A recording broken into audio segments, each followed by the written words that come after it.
Now guys will be starting with mean and variance for binomial distribution. ये तुम पहले भी कर चुके हो। अपन लोग दोनों तरीकों से देखने वाले हैं, पता नहीं क्यों। मतलब जो अपन लोगों ने पिछले इसमें देखा था ना, समेशन वाला जो फॉर्मूला वगैरह देखा था, उससे तो देखने ही वाले हैं, साथ में यहाँ पे एक और फॉर्मूला बनता है उससे भी करने वाला है। राजा जो यहाँ पे जो नया फॉर्मूला बन जाता है बहुत आसान है, बट स्टिल आपके इसमें उसने नियरली सब जगह पे पिछले वाले तरीके से सॉल्व किया है। तो मेरा आप लोगों से पहले तो एक रिक्वेस्ट रहेगा, जब भी स्कूल में चैप्टर ये लेवल पे आता है यहाँ पे, ठीक है, तब एक अगर ये खत्म हो गया तो अलग बात है, ठीक है, अच्छा ठीक है, बट एक बार स्कूल में पूछ लेना जो मैं तुमको बोल रहा हूँ। यहाँ पे देखो बेटा, बाइनोमियल डिस्ट्रीब्यूशन में तुम्हारे मीन की वैल्यू n इंटू पी हो जाती है, ठीक है, और वेरिएंस n p q हो जाता है, ठीक है, और स्टैंडर्ड डिविएशन ऑब्वियसली इसका अंडर रूट रहता है। इसको बताऊंगा मैं क्या करना है, हाँ बता रहा हूँ मेरे पे गुस्सा नहीं। अब गाइस सुनो, ओए ओए ओए ओए, ठीक है ना, ये क्वेश्चन ये वाला पार्ट बहुत इंपॉर्टेंट है, आपको समझेगा क्यों। पहले ये देख लो, सिंपल सा उसने ये लिखा हुआ है, ठीक है, एक तुम्हारा बाइनोमियल डिस्ट्रीब्यूशन है। बाइनोमियल डिस्ट्रीब्यूशन ऐसे फॉर्मेट में लिखने का मतलब क्या हो जाता है, ये तुम्हारा n हो जाता है, ये तुम्हारा p हो जाता है, ठीक है। अगर इसका मैं मीन पूछ रहा हूँ, तुमको फॉर्मूला पता है मीन का क्या था, n इंटू पी, तो मीन तुम्हारा 4/3 आ गया है। Had I by any chance asked you for variance, तुम लोग q की वैल्यू निकाल सकते थे इसमें का, q कितना हो जाता था यहाँ का 2/3 हो जाता, क्योंकि p अगर ये तो q यही होगा ना, तो एन पी क्यू करता वेरिएंस आ जाता, उसका अंडर रूट करते आपका स्टैंडर्ड डिविएशन आ गया होता, ठीक है। अब गाइस अब पता नहीं क्यों क्या ये चीज़ें होना शुरू हुई। देखो अभी क्या दिया हुआ है, N unbiased coin is tossed 4 times, इसका मतलब n की वैल्यू कितनी हो गई है, 4 हो गई है। आपको फाइंड प्रोबेबिलिटी डिस्ट्रीब्यूशन मांगा है उसने for number of heads obtain. क्या आप लोग नंबर ऑफ हेड्स ऑब्टेन वाला ये डिस्ट्रीब्यूशन करना जानते हो? देख लो एक बार याद दिला देता हूँ, अभी अपन पिछली एक्सरसाइज में वो भी कर रहे थे बेटा। देखो तुम्हारा n तो 4 है, अनबायस्ड कॉइन था, तो एक हेड आने की प्रोबेबिलिटी 1/2 है, सक्सेस की, फेलियर की 1/2 है, ठीक है। अब आपने क्या क्या हो सकता है बेटा, ध्यान दो प्लीज़ बेटा, एक बार ध्यान दे दो, पूरी की पूरी पिछली एक्सरसाइज वाला ही है, ठीक है। प्रोबेबिलिटी जब x की वैल्यू 0 है, प्रोबेबिलिटी जब x की वैल्यू 1 है, x की वैल्यू 2 है, x की वैल्यू 3 है एंड x की वैल्यू 4 है, ठीक है। अब देखो तुम लोगों का पहला प्रोबेबिलिटी x की वैल्यू 0 मतलब NC0 मतलब वो तो 1 हो रहा है, सक्सेस की वैल्यू, सक्सेस की पावर 0, फेलियर की पावर 4, ये हो रहा है, ठीक है। ये हो गया एक इसका 4C1 यानी 4 ही हो जाएगा, सक्सेस की पावर 1 यानी 1/2 की पावर 1 इंटू 1/2 की पावर 3, फेलियर की पावर 3, तो एट द एंड वो भी यही हो जाएगी वैल्यू। 4C2 यानी 4 इंटू 3/2 मतलब 6, सक्सेस की पावर 2, फेलियर की पावर 2, तो 1/2 की पावर 2, 1/2 की पावर 4, तो 1/2 की पावर 2 इंटू 1/2 की पावर 2 मतलब 1/2 की पावर 4 हो रहा है। 6C3 को 6C1 भी बोल सकता, 4C3 को 4C1 भी बोल सकता हूँ मैं, तो ये 4, वही सक्सेस की पावर 3, फेलियर की पावर 1, तो वो एट द एंड ये बनेगा, और ये 4C4 मतलब 1 हो गया, ये ऐसा हो गया। अब उन सब की वैल्यूज आप लोगों को यहाँ पे लिख के दी हुई है उसने, ये हो गया। अब आपको याद है इसका मीन निकालना, वो देखो अपन लोग एक चार्ट बनाते थे, पी आई फिर एक्स आई फिर पी आई एक्स आई का समेशन, ठीक है, उसे अपन मीन निकालते थे। बट देखो मुझे नहीं पता उन्होंने ऐसा क्यों किया है, जब आपको मीन फॉर बाइनोमियल डिस्ट्रीब्यूशन पहले से पता है कितना होता है, वो n इंटू पी होता है, तो आपके हिसाब से कितना आने वाला था मीन इसका, n इंटू पी मतलब 4 इंटू 1/2, ठीक है, मतलब 2 आने वाला था मीन। उसने पूरी मेहनत बोला है मैंने, ठीक है ना, पूरी मेहनत करके उसने कितना लाया बेटा, मीन 2 लाया है, n इंटू पी करके मैंने निकाला, ठीक है, स्मार्टली, फिर मजदूरी से उसने देखो ये किया है। अब मैं यही बोल रहा हूँ, तुम लोग एक बार स्कूल में बोलना, पूछना कि ठीक है हम लोगों को ये बनाने बोला, ठीक है, but why are you making us solve this way if they do. नहीं मार्क्स जैसे लेके वैसा नहीं, तुमको फॉर्मूला कैसे सिखाया फिर n इंटू पी उसने बोलना, ऐसा बिल्कुल कुछ नहीं होता है, एक बार पूछना, ठीक है।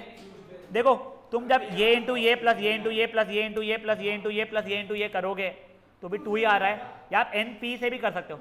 अब देखो ये तो ठीक है, तुम मीन शायद निकाल भी लो फट फट फट फट। वेरिएंस याद है तुम लोग कैसे निकालते थे? ये देखो समेशन ऑफ पहले पी आई एक्स आई का square minus P I X I का मीन का स्क्वायर। तो देखो वो तो मेहनत और लगाएगा तुम लोगों को, ये निकालोगे फिर माइनस इसका स्क्वायर करोगे। वो करने की जगह पे तुमको एन पी क्यू वेरिएंस की वैल्यू पता है तुम लोगों को, ठीक है। एन तुम्हारा 4 था, पी तुम्हारा 1/2 था, क्यू भी तुम्हारा 1/2 था, आ गया 1। समझे जिस क्या हुआ है? पक्का? तो मेरा यही पूछना है कि why are we not using n p and n P q. And देखो यहाँ पे उसने वैसे ये वर्ड हेंस यूज किया हुआ है, ठीक है ना। मुझे बताओ ये हेंस वर्ड के कारण वो बोल सकते हैं क्योंकि वहाँ पे हेंस यूज किया हुआ है, मतलब यस क्योंकि आपने ये निकाला है, इसको यूज करते हुए अब आप निकाल के दिखाओ। वो अगर ये बोल रहा है यूजिंग डिस्ट्रीब्यूशन टेबल मीन और वेरिएंस निकाल, तो यस फिर आपके पास यही तरीका है। अगर हेंस वर्ड नहीं रहता और हमें मीन और वेरिएंस पूछता तो हम डायरेक्टली निकाल सकते थे, एक बार पूछ लेना। मेरे हिसाब से सिर्फ और सिर्फ वो इसलिए क्योंकि यहाँ पे ये हेंस वर्ड है, बट तुमने डायरेक्टली बोलना नहीं ये चीज़, ठीक है ना। जिसको टीचर को समझ में नहीं आ रहा होगा वो यही तुमको हाँ हाँ हाँ करके चिपका के भगा देगी। पहले उसे पूछ लेना क्यों, लेट्स सी वो हेंस वर्ड के कारण बोलती है क्या। अगर वो ये बोलती है कि नहीं नहीं तुम डायरेक्टली एन पी और N P q word n p और एन पी क्यू यूज़ कर सकते थे, तब पूछ लेना मैम फिर ये हेंस का मतलब क्या है। मैं तुम्हें टीचर को पागल बनाने के लिए नहीं बोल रहा हूँ, मैं सिर्फ चाहता हूँ कि बात क्लैरिफिकेशन मिल जाए, ठीक है ना। मेरे साथ तो हेंस वर्ड होने के कारण ही है। हाँ वो ठीक है, तू अगले साल लेके आ, बड़े पता करके लाना। हाँ अब ध्यान दो, अब एक कॉइन बायस्ड है, उसमें हेड आना 3 गुना ज़्यादा लाइकली है टेल आने के, ठीक है। तो probability of head is 3 times probability of tail, ठीक है। Probability of head plus probability of tail तो वैसे 1 होगा मेरा। सॉल्व करूंगा तो मैं प्रोबेबिलिटी ऑफ हेड 3/4 आ जाएगा, प्रोबेबिलिटी ऑफ टेल 1/4 आने वाला है मेरा सॉल्व करने पे। यहाँ तक है, ठीक है। अब देखो, अब तुमको क्या बोला है, प्रोबेबिलिटी ऑफ टेल चाहिए, तो मेरा सक्सेस 1/4 हो रहा है, फेलियर मेरा 3/4 हो रहा है। मेरे को डिस्ट्रीब्यूशन टेबल बनाना है जब मैंने 2 बार कॉइन को टॉस किया है, उससे मुझे मीन निकालना है, वेरिएंस निकालना है, स्टैंडर्ड डिविएशन निकालना होता तो वो भी निकाल दिया, तो कोई इतनी बड़ी बात थी नहीं मेरे लिए। यहाँ तक है, ठीक है। क्या चल रहा है मेरे लाइफ में, मेरा मीन देखो n इंटू पी आने वाला है, 1/2 आएगा, और वेरिएंस ये पूरे का प्रोडक्ट आने वाला है। उसने देखो यहाँ पे पूरा से वहाँ पे हेंस अगेन लिखा हुआ है, ठीक है ना। अब ये देखिए, अब यहाँ पे ना हेंस वर्ड नहीं है, ठीक है, यहाँ पे ऑल्सो वर्ड है। Probability distribution of number of sixes in 3 die का थ्रो, देखो n की वैल्यू 3 हो गई है, प्रोबेबिलिटी ऑफ गेटिंग अ 6 ये हो गया है, probability of not getting a 6 ये हो गया है। डिस्ट्रीब्यूशन टेबल आपको बनाना आता है, ठीक है। अब उसने ऑल्सो बोला है, हेंस नहीं बोला हुआ है। तो मुझको मीन चाहिए तो n इंटू पी, और वो वेरिएंस चाहिए तो एन पी क्यू कर सकता हूँ। देखो उसने यहाँ पे यूज़ किया है, ठीक है ना, ठीक है ना। ये ऑल्टरनेटिवली, ये ऑल्टर मेथड उसने दिया हुआ है, ये तब आप यूज़ करोगे जब आपको ऑल्सो वगैरह बोला हुआ है या डायरेक्ट ही दिया गया। अब गाइस फटाफट देखो, question number 5, find the probability of getting a doublet. Doublet का आंसर समझते हैं आप लोगों को, 2 डाइस को थ्रो को तो 1 1 2 2 3 3 4 4 5 5 6 6, तो उसको आने की प्रोबेबिलिटी है 6/36। तो आपका P हो गया है 1/6, Q हो गया है 5/6। कितनी बार थ्रो कर रहे हो आप लोग, बच्चा लोग? 4 थ्रोज है ना भाई, कहाँ 6, ठीक है। आपको बनाना आ जाएगा टेबल पूरा, NP Q से आप वेरीफाई भले ही कर लेना। यहाँ पे अगेन हेंस वर्ड यूज है बेटा। ये तो मेरे को लगता है 15 मार्क का क्वेश्चन है बेटा, ठीक है। मैं मजाक कर रहा हूँ, गुस्सा मत भाई, मैंने ऐसे ही बोल दिया, ठीक है। ठीक है, नहीं ईजी नहीं है बेटा, ये बहुत बोर है, ये बहुत बोर है। स्टैटिस्टिक्स वगैरह जो क्वेश्चन इतने पका हुए थे, हाँ आंसर आना है, बट 15 मार्क के नहीं है। चलेगा, नेक्स्ट वाला देखो बेटा, टोटल 15 बल्ब है, उसमें से 5 डिफेक्टिव है। ध्यान दो क्या करती है बेटा, ध्यान दे। आपने 4 बल्ब का सैंपल निकाल रहे हो विद रिप्लेसमेंट, तो n की वैल्यू 4 हो चुकी है। आपको बताना है व्हाट इज द प्रोबेबिलिटी कि आपको डिफेक्टिव आए, तो 15 में से 5 डिफेक्टिव, मतलब प्रोबेबिलिटी इसकी 1/3, Q की वैल्यू 2/3। बचा वो आप करोगे, बहुत बोर क्वेश्चन है बेटा, ठीक है।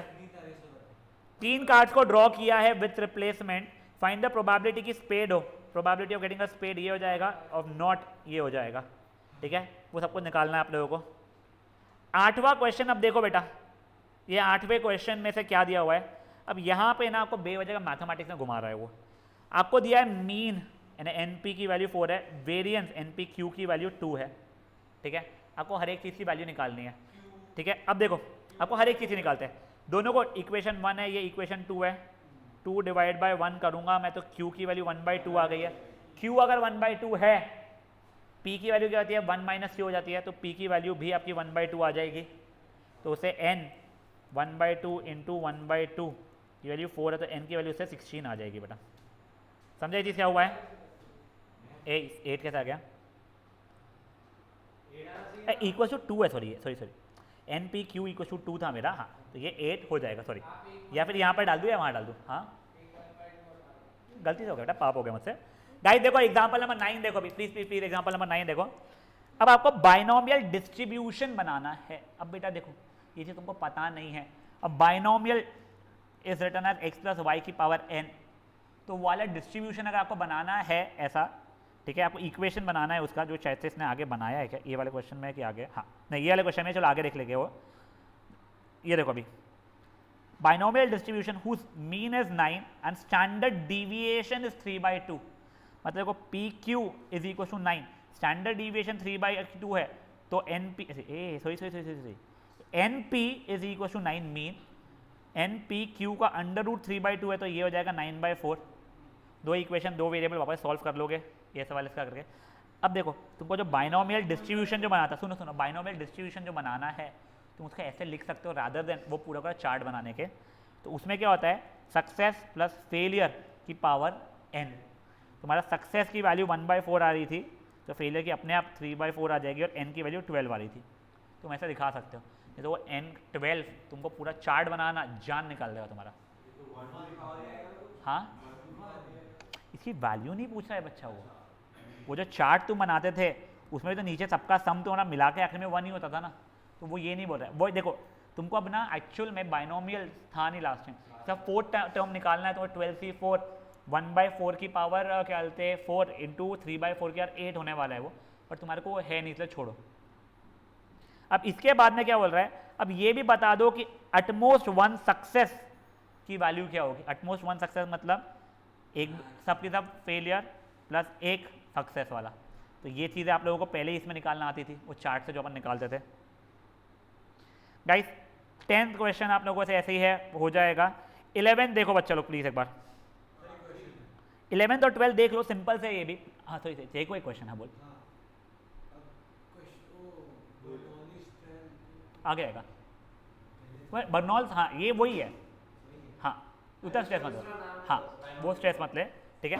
अब देखो in a binomial distribution sum of its mean and variance is 1.8, मतलब देखो N P plus N P Q is 1.8, यहाँ से मेरा एन पी कॉमन निकल रहा है, 1 प्लस क्यू इक्वल टू 1.8, ये मेरी पहली इक्वेशन बन रही है। Find the probability of 2 success, वो ठीक है। अब मुझे वैल्यूज निकालनी है। अब देखो मेरे को क्या पता है इसमें का बच्चा लोग, the event was conducted 5 times, तो मेरी एन की वैल्यू 5 हो चुकी है, तो 5 p into 1 plus q is equal to 1.8। मुझे पी और क्यू के बीच में रिलेशन भी पता है, p plus q equal to 1 होता है मेरा, तो p की जगह पे मैं 1 माइनस क्यू लिख सकता हूँ, ये मेरा 1 प्लस क्यू था ही इक्वल टू 1.8, क्वाड्रेटिक इक्वेशन बनेगा, ठीक है। इससे मेरे q की वैल्यू आ जाएगी, q की वैल्यू 0.8 आई तो p की वैल्यू 0.2 आ जाएगी। तुमको p पता है, q पता है, n पता है। वो बोल रहा है कि मुझे प्रोबेबिलिटी ऑफ 2 सक्सेस बताओ, मतलब प्रोबेबिलिटी ऑफ ये आता है निकालना तुम लोगों को, 5c2 प्रोबेबिलिटी सक्सेस की पावर 2 फेलियर की पावर 3। अब बच्चा लोग ये नेक्स्ट क्वेश्चन देखो, sum and product of mean and variance ये है, मतलब N P plus N P Q की वैल्यू दी गई है और N P into N P Q की वैल्यू दी गई है। कुछ नहीं बच्चा लोग, इसका सॉल्व करने का तरीका कुछ नहीं है, ये जो बनेगा जो आपने कॉमन निकाला है इसको स्क्वायर कर लोगे तो एन स्क्वायर पी स्क्वायर बन जाएगा, वो 1 प्लस क्यू का होल स्क्वायर बन जाएगा, n square p square 1 plus q का होल स्क्वायर, डिवाइड कर देना इसको n square p square q से, ये दूसरे से, तो ये 9/5 का स्क्वायर डिवाइड बाय 4/5 हो जाएगा। जो भी आंसर आएगा तुम्हारा उसे तुम्हारे q की वैल्यू निकल जाएगी, q निकल गया तो p निकल जाएगा, p निकल गया तो आप लोगों का n निकल जाएगा। अब I think this is second last. ये भी इतना कुछ भारी नहीं है। अब तुमको डिफरेंस दिया हुआ है मीन और वेरिएंस का, मतलब ये एक इक्वेशन हो गई है तुम्हारी, ठीक है, और डिफरेंस ऑफ द स्क्वायर्स दिया गया है, ये दूसरी इक्वेशन हो गई है। ये इतना कुछ ऐसा दिमाग वाले क्वेश्चन नहीं है, ये आप लोग कर लोगे। अब देखो गाइस, अब मैं तुम लोगों को ना एक अच्छी चीज़ दिखा रहा हूँ, थोड़ा सा ध्यान दो, ये इंपॉर्टेंट है, जहाँ पे तुमको थोड़ा सा चीज़ें शायद समझ में आ जाएगी। कई बार ऐसा होता है ना, अपन लोग कुछ गेम खेल रहे हैं, अपने को लगता है वो गेम यानी जैसे कॉइन को टॉस करना है, तो आपको कैसे पता चलेगा कि वो कॉइन टॉसिंग जो हो रहा है वो फेयर कॉइन है या नहीं है? तो वो चीज़ को प्लीज़ एक बार यहाँ पे देखो। अगर मान लो मैंने मीन और स्टैंडर्ड डिविएशन निकाला है, ठीक है, तो उसके थ्रू मुझे पता चल जाएगा कि मेरा एक्चुअली जो हो रहा है गेम में वो बायस था या अनबायस था। मान लो अगर मैंने 1000 बार कॉइन टॉस किया था, ठीक है, 455 या 450 टाइम्स हेड्स आया था और 550 टाइम्स टेल आया था, तो ये बायस्ड है या अनबायस्ड है कॉइन? बायस्ड नहीं है बेटा। ये तुम्हारे दिमाग में क्या है, सब 500 टाइम्स आना चाहिए था, ठीक है, तो एग्जैक्टली 500 टाइम्स नहीं आएगा वो। तू सोच जा, तो दो बार कॉइन टॉस किया तो एक बार हेड एक बार टेल आना चाहिए था, बट कई बार तो 2 बार भी कॉइन टॉस का हेड हेड ही आ जाता है। इसका मतलब ये थोड़ी कि बायस्ड है। हाँ एग्जैक्टली मैं वही बोल रहा हूँ कि देख, अगर 450 टाइम्स हेड्स आया है और 550 टाइम्स टेल आया है, इसका मतलब ये नहीं हो बायस्ड है पक्का से। अगर मान ले 350 टाइम्स हेड्स आ रहा है और 650 टाइम्स टेल्स आ रहा है, तो ये बायस है या नहीं है? तो ये सब चीज़ें अपन लोग देखेंगे अभी वाले कैलकुलेशन से। हाँ मैं वही तुझे बता रहा हूँ उसका तरीका क्या है। देख, तेरा एक्सपेक्टेड मीन क्या था, 1/2 था, ये था मेरा एक्सपेक्टेड मीन, ठीक है। अब तेरे को जो डेटा दिया गया है वो डेटा से तू मीन निकालेगा और क्या निकालेगा, स्टैंडर्ड डिविएशन निकालेगा। अगर मान ले तेरा जो आंसर आया है मीन का और स्टैंडर्ड डेविएशन का, ठीक है ना, ये जो भी सिग्मा का है ना, कि समझ ले, यानी मीन और standard deviation, variance sigma square होता है, ये स्टैंडर्ड डिविएशन है। तूने मीन प्लस माइनस 2 सिग्मा किया और जो तेरा आंसर जो एक्चुअल जो एक्सपेक्टेड जो था वो और ये मैच कर गए, यानी उसके रेंज में आ गया, तो वो अनबायस्ड है। बट अगर मान ले ये 3 सिग्मा के रेंज में जा रहा है, ठीक है, तो हो सकता है ये बायस्ड हो, और उसके बाहर अगर चले गया तो पक्का से बायस्ड है। मतलब देख, मैं तो समझाता हूँ, ये क्वेश्चन के थ्रू देखो, एक ये देखो, अ कॉइन इज कहते टॉस 400 टाइम्स, उसने 220 बार हेड्स दिखाया, ठीक है। इन रियल लाइफ तुम क्या एक्सपेक्ट कर रहे थे कि मेरा सक्सेस 1/2 और फेलियर 1/2 होना चाहिए अगर अनबायस्ड है तो, करेक्ट? कोई इशू है इस चीज़ में? तुम्हारा n की वैल्यू कितनी है यहाँ पे, 400 है, तो तुम्हारा वैसे मीन कितना आना चाहिए था, तो NP होना चाहिए था मीन, तो NP मीन कितना हो रहा है, दिस इज 200। तुम्हारा वैसे वेरिएंस कितना होना चाहिए था, √NPQ, जिसकी वैल्यू कितनी है 400 इंटू 1/2 इंटू 1/2 का अंडर रूट, यानी 100 का अंडर रूट, यानी कि 10 हो रहा है।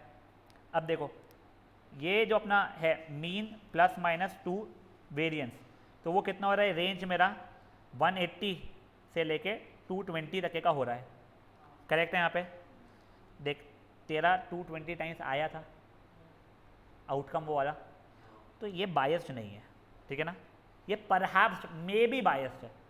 देख, क्योंकि एग्जैक्टली 220 पार्ट का है, उसके बीच वाले रेंज में नहीं है।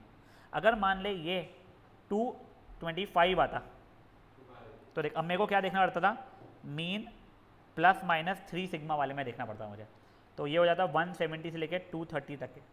तो हाँ ये मे बी यानी परहैप्स बायस्ड है, बट अगर ये मान ले 240 वगैरह कुछ दे देता मुझे हेड्स या जो भी है ये, हाँ हेड्स दे देता, तो ये पक्का से तुम्हारा क्या है, बायस्ड है। मतलब क्या हो रहा है बच्चा लोग, तुम्हारा जो ऑब्जर्वेशन का काउंट है वो मीन प्लस माइनस 2 वेरिएंस के बीच में अगर लाई कर रहा है तो no, it is not biased. Mean plus minus 2 sigma की जगह पे वो प्लस माइनस 3 सिग्मा पे लाई कर रहा है उतने रेंज पे, तो वो परहैप्स मे बी बायस्ड है, और उससे भी बाहर अगर लाई कर रहा है तो पक्का से वो बायस्ड है। ये चीज़ ना तुम लोग ऐसा पॉइजन्स कर्व एक है, उसमें आप सीखने वाले हो। जहाँ पे ये मीन रहेगा, ये -2 सिग्मा +2 सिग्मा वाला कर्व आएगा, तो ये यहाँ पे अगर आता है तो बायस्ड नहीं है, प्लस माइनस 3 सिग्मा वाला यहाँ पे आता है तो मे बी बायस्ड है, और इसके बाहर अगर आता है तो पक्का से बायस्ड है। तो गाइज ये हुआ है तुम्हारा 4th एक्सरसाइज खत्म। आई थिंक 2 एक्सरसाइजेज और है, और एक एक्सरसाइज वो है जिसका एक्सरसाइज नहीं है वो, उसमें सिर्फ तुमको एप्लीकेशन बताए गए हैं। देखो जो लोग MUN में है, आई कैन अंडरस्टैंड तुम्हारे 2 दिन बिजी जाने वाले हैं, but it is pretty possible तुम लोग आज शायद से प्रिपेयर करने वाले हो, क्योंकि तुमने से किसी ने कुछ प्रिपेयर किया नहीं है, ठीक है। जिन्होंने किया है ग्रेट, जो लोग ऐसे हैं प्लीज़ मंडे को होमवर्क कर लेना, एटलीस्ट पिछली एक्सरसाइज नहीं भी कर रहे हो पूरी, ये एक्सरसाइज कर लेना, क्योंकि ये एक्सरसाइज ने सब कुछ पिछली एक्सरसाइज खाई, वो पैसे ही होमवर्क कर लेती है, ठीक है ना। और बेटा जो लोग सेगमेंट में नहीं है, कोशिश है कि आज ही कर लेना, उसको डीले मत करना, जितना तुम डीले करोगे उतना वो इशू होगा। मंडे रेगुलर टाइमिंग पे रहेगा अपना। हाँ तुम्हारे और टीचर्स है कि तुमको छुट्टी है क्या?